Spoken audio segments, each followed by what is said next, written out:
against the De La Salle Lady Spicers. And we say congratulations to both Coach Ty Bundit and our player of the game, I believe, Liza Valdez, who Gatorade player of the game, fueling the UAP to play hard.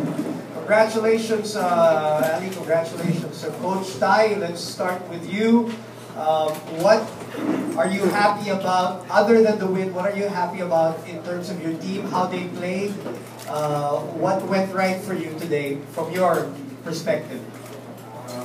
Today, my player, they under my planning. And then they play happy.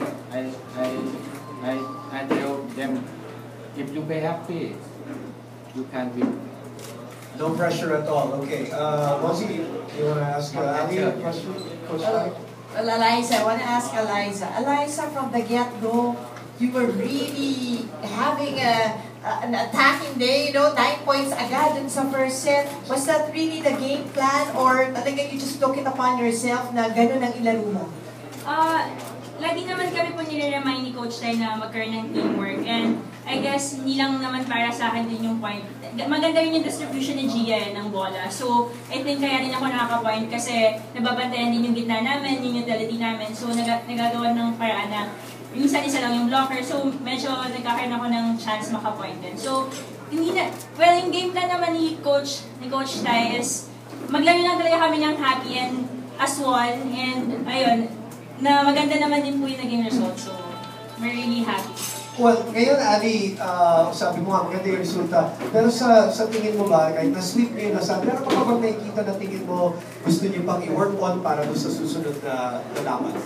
Well, madami rin kami naging errors ngayong game po, and marami din kami kailangan i-adjust kasi madami pinapasok si Coach Ramil sa team niya. So, madami rin, hindi rin namin alam kung sino rin babantayan and stuff. So, kailangan pa namin mag-double time and mag-focus, and siguro kailangan namin yung sabi nga ni Coach, yung meditation, kasi during the game, hindi naman may iwasan na magkakaroon nga ng mga accident and hindi naman may iwasan na mawala sa focus. So, kailangan talaga yung meditation, sobrang important sa Saturday. Ali, mahirap. I know you're very happy that your team won. Yes. Pero with everything that's happening, hindi nyo naman control yung nangyayari doon sa kabila, no? But can you express a little bit? We saw you go to the La Salle bench after that. Magkakaibigan naman kayong lahat. And Cruz went down on the second injury for La Salle.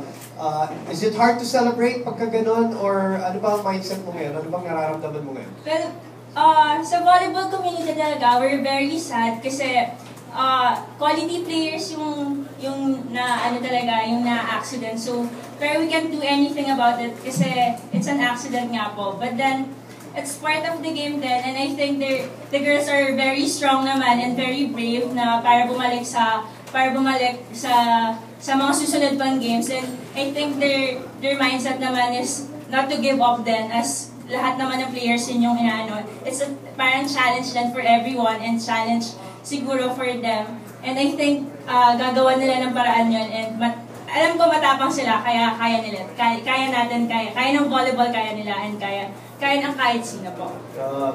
And congratulations, obviously gracious in the defeat, humble in the victory, Liza Valdez. I know team manager Tony Liao is with them right now. And mabilis lang, Mozi, ano?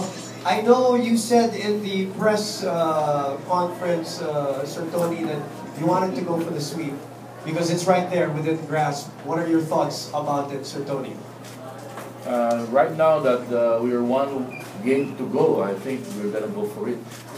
Because nandiyan eh, gusto ng mga bata. As you saw them play, they play today, talagang they're for it, no? So, they didn't relax, not like in the past games. After winning 2 sets, they would relax. It also happened in the third set. They were ahead, I think, 4 points, and then they relaxed. Tumabla. So, natapos ng 3-0. So I think they're gonna go for it. Well, Sir Tony, congratulations. Congratulations, Coach Ty. Congratulations also to Liza Valdez, our Gatorade player of the game. And we'll leave you to our friends from the press to dissect this even more. And again, we say a little prayer. Alright, kay Eliza,